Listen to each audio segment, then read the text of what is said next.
Jaime, ¿no hay otra forma de recaudar que no sea metiéndole la mano en el bolsillo a la clase media? Mira, reduciendo el gasto. no, hay grandes fortunas. Cada país tiene grandes fortunas. La idea es ir a esas grandes fortunas y pedirle. Eso es lo que está intentando Biden. Óyeme bien, Biden está intentando hacer eso. Recuérdate que Biden es demócrata y no solo demócrata, sino que viene más de la parte más de centro izquierda del Partido Demócrata, y él va a tratar de dar un ejemplo de cómo se puede recaudar proveniente esos recursos de los más ricos. Pero eso es difícil, como tú muy bien señalas. Cuando tú dices, por ejemplo, de que los grupos de poder no van a permitir que se apruebe una reforma que implique que ellos paguen las 2/3 partes de la reforma, óyeme, entonces ahí lo único que quedaría es o gravar la clase media o reducir los gastos. Y luego, bueno, si nos llevamos del espejo de Colombia, entonces esa clase media se iría a las calles y tendríamos la revuelta social que tiene ahora Colombia. Y yo no sé si a esos grupos económicos les convenga eso.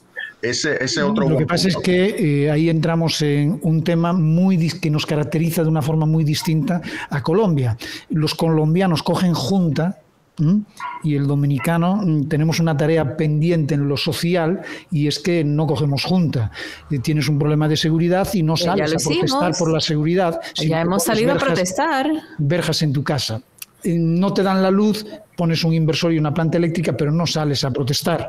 Entonces hay que ver si lo que hemos estado viviendo el año anterior, de cara a todo este tipo de movilizaciones, se pone en marcha ahora para que no nos metan la mano en el bolsillo a los de siempre. Mira, usted estaba muy jovencito. En 1984 hubo una situación difícil en el país. Hubo unos ajustes muy bruscos que generaron un aumento de precios, y ese aumento de precios desembocó en una inestabilidad social y política importante. La gente sí se tiró a la calle en ese momento, principalmente las personas de menores ingresos. Por eso, cualquier reforma que se vaya a implementar, estoy seguro que va a tratar de evitar que esa población sea la más perjudicada dentro de la reforma. O sea, tendrán mecanismos de compensación. Si no tiene mecanismo de compensación, yo no le recomendaría que hiciera esa reforma tributaria. Una reforma sin compensación para los más pobres es una bomba de tiempo con un tiempo muy corto. Los más pobres, sí, la clase media no sé si se movilizará mucho. Sí, la clase media, habría que preguntarse si ya el ejercicio que hizo el año pasado de salir a la calle e irse a la Plaza de la Independencia, si ya eso es un ejemplo que le permitiría irse de nuevo a esa plaza, si el ejemplo colombiano es suficiente como para ellos lanzarse a la calle, no lo sé, pero el gobierno debe estar preocupado y ocupándose de eso también. Eso es, yo creo, lo mismo. Sí. Lara, bajo tu experiencia, incluso política, Jaime, ¿tú ves a este gobierno decidido a plantear la reforma fiscal y a llevarla adelante ahora? Mira, yo te voy a decir una cosa. Yo he trabajado desde el 90 con reforma. Fue mi primer trabajo. El programa de las Naciones Unidas estaba asesorando al presidente Balaguer con la reforma arancelaria y la tributaria, y ese fue mi primer responsabilidad, trabajar en esa reforma. Luego trabajé en la del 96 con Leonel Fernández, en la del 2000 con Hipólito Mejía, y he visto otros presidentes también tomar medidas impositivas. Yo no sé si este presidente, que vive muy pendiente de lo que dicen las redes, estará dispuesto como a hacer esa reforma, porque fíjate que lo intentó hacer una mini reforma a final del año pasado y eran 20,000 millones de pesos lo único que se iba a recaudar. Ahora estamos hablando, cuando yo te hablo de 3 o 4% del PIB, estoy hablando entre 150,000 y 200,000 millones de pesos. Wow. Es decir, que lo que se intentó hacer era una 10ª parte de lo que se necesita y se echó hacia atrás esa reforma. Yo te digo lo siguiente, si hubiese sido un presidente como Balaguer, un presidente como Hipólito Mejía, la tiran la reforma, porque ellos tienen claro la importancia de mantener la estabilidad macroeconómica. Lo saben. O sea, porque los dos pasaron periodos de inestabilidad Hipólito, porque en realidad fue la quiebra de bancos y la necesidad de salvamento que provocó esa inestabilidad, pero la conoce.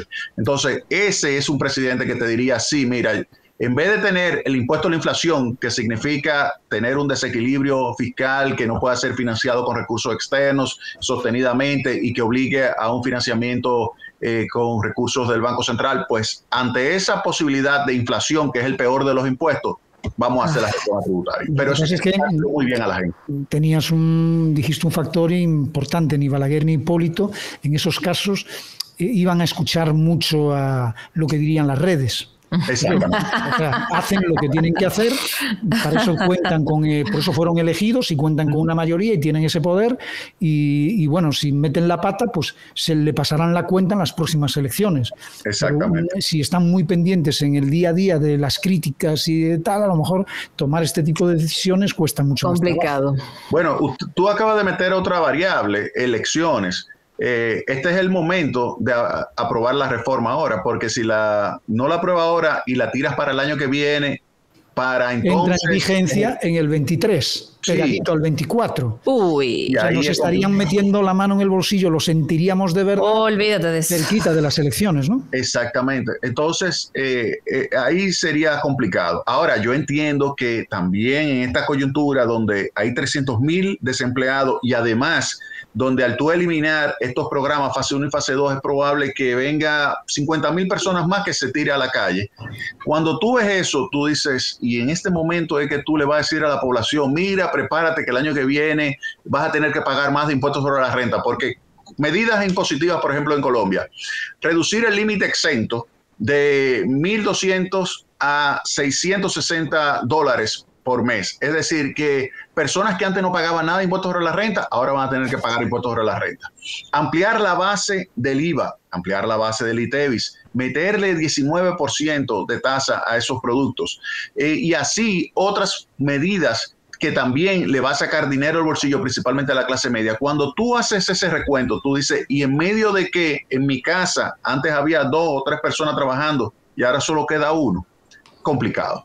Muy complicado. La gente que hace las reformas fiscales, los recaudadores, todos ustedes hacen una cuenta muy básica tipo, bueno, Pepito Pérez del barrio gana 20,000 pesitos, la canasta familiar que antes costaba, qué sé yo, 7,000 pesos, ahora le va a costar 9, si quiere cambiar el carro, el interés del crédito del banco ahora le va a no sé qué, tal.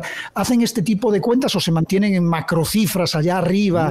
No. Desde hace muchos años utilizamos las encuestas de ingresos y gastos de hogares y hacemos microsimulaciones para determinar el impacto de cualquier modificación impositiva y determinar lo que sería quién será la persona más perjudicada con las modificaciones impositivas. Y aún así lo proponen. A mí me dolería el alma ver que yo voy a afectar a esa familia, como tú dices, que tenía antes 3 personas empleadas y ahora nada más trabaja el padre de familia y tiene que mantener a los hijos y le sube la canasta familiar. A mí conocer ese dato y saber que con la reforma fiscal que yo estoy haciendo lo voy a perjudicar y aún así lo tengo que hacer, a mí me rompería el alma. Sí, por eso tú tienes que tratar de buscar mecanismos de compensación para esos segmentos más pobres y vulnerables, sin lugar a dudas. El punto es que no te da suficientes recursos para la clase media, porque la clase media entonces tiene que pagar, o de lo contrario, tienen que pagar los ricos, que es, vuelvo y repito... Pero ¿y por qué no pagan los ricos, que son los que más tienen y tengo que pagar yo? Exactamente, ¿por qué no pagan los ricos? Exactamente, o sea, por ejemplo, personas como los dueños de Google, los dueños de Facebook, los dueños de todas esas grandes empresas ahora, sí. Tú sabes que se han ido a colocar sus fuentes de generación de ingresos en otros países donde la tasa es prácticamente 0, o el caso de Irlanda 12.5% versus 39%. En España se van a Andorra. Exactamente. Exacto, entonces, como hizo el youtuber. Exactamente. Entonces, cuando tú ves eso, tú dices, óyeme, entonces ese no paga y yo estoy pagando. Entonces, ¿cómo es la cosa? Es una situación bien delicada, sin lugar a dudas. Y lo que recibimos ¿Es acorde a lo que pagamos o también esa es una tarea pendiente? Recibimos la salud acorde a lo que pagamos, recibimos infraestructuras acorde a lo que pagamos, porque entonces tú dirías, concho, les pago, pero me siento bien. Sí. ¿Aquí el que paga se siente bien o se siente mal? ¿Eso también lo tienen ustedes en cuenta? Sí, claro. Y ahí sí hay un problema serio, porque tú como clase media no recibes prácticamente ningún tipo de servicio social. Exacto. Fíjate, tú no recibes la educación que puedes recibir en España. Tú no recibes la educación que puedes recibir en España. Tú no recibes todo un conjunto de servicios. Si me sigues poniendo de ejemplo, habrá algún oyente que diga, pero Pinky que se vaya a vivir para España. Sí, bueno, pero fíjate lo siguiente, cada quien toma la decisión. Si a ti te gusta el Caribe, bueno, bienvenido sea. Y tú estás haciendo un aporte importante para la República Dominicana y yo siempre he creído mucho en eso, o sea que yo creo que es positivo. Pero volviendo a ese tema, cuando tú haces el neteo de clase media, hay un segmento muy importante de la clase media que es un pagador neto.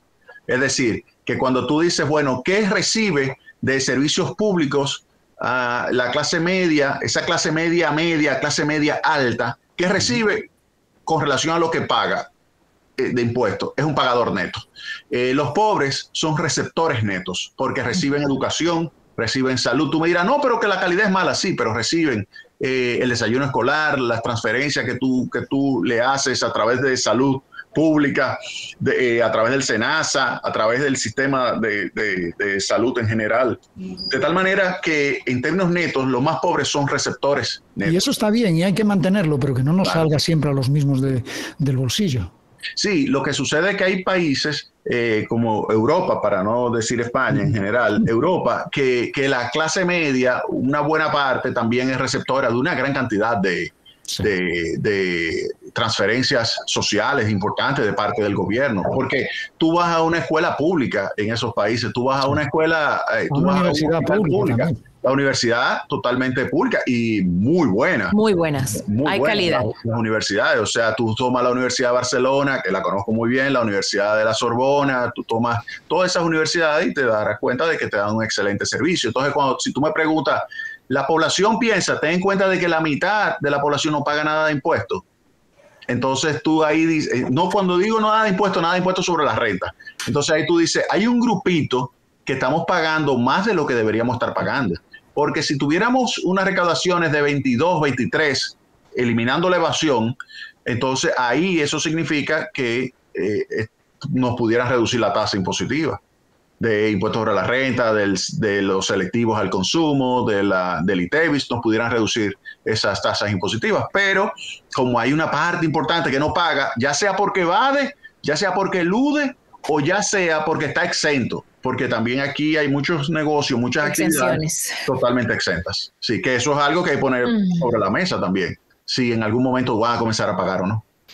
Bueno, queda el tema ahí para que nuestra audiencia tenga diferentes aristas, tenga diferentes visiones, pueda comprender desde varios puntos de vista cómo funcionaría, por qué es necesaria y qué sucedería de no tener una reforma y cómo podría venir esa reforma. Wow, hay que esperar a ver qué es lo que se plantea. Pienso que es lo más sensato. Mira, para ya terminar, con relación al tema de la estabilidad, una ventaja importante que tiene el gobierno es que mantuvo en el Banco Central a la persona que ha generado más credibilidad con relación a los precios. Para que tengas una idea, Héctor Valdés, el gobernador actual, que ha sido el gobernador desde el 66, que cuando y que mucha gente se cuestionó que por qué lo dejaban. Ahí está la razón. Mira la razón. Cuando él está, la tasa de inflación promedio es 5%. Cuando tú tomas otro gobernador en promedio, la tasa de inflación es 15%. Ay, mi madre, déjenlo ahí. Si es desde los 80, 25% de tasa de inflación. Es que los sistemas financieros, y quizás la gente no lo comprende, funcionan a base de confianza. Esa es la palabra. Esa es la palabra. Si no hay confianza, el descalabro es inminente. Exactamente. O sea, la columna vertebral, la confianza. Sí, mira, la economía dominicana, el sector privado es un sector resiliente, un sector que puede arrancar muy bien, que va a ponerse en marcha, pero ahora hay que caminar muy finamente para evitar que esa reforma tributaria pueda impactar el proceso de recuperación del sector privado. Ese sería mi mensaje final.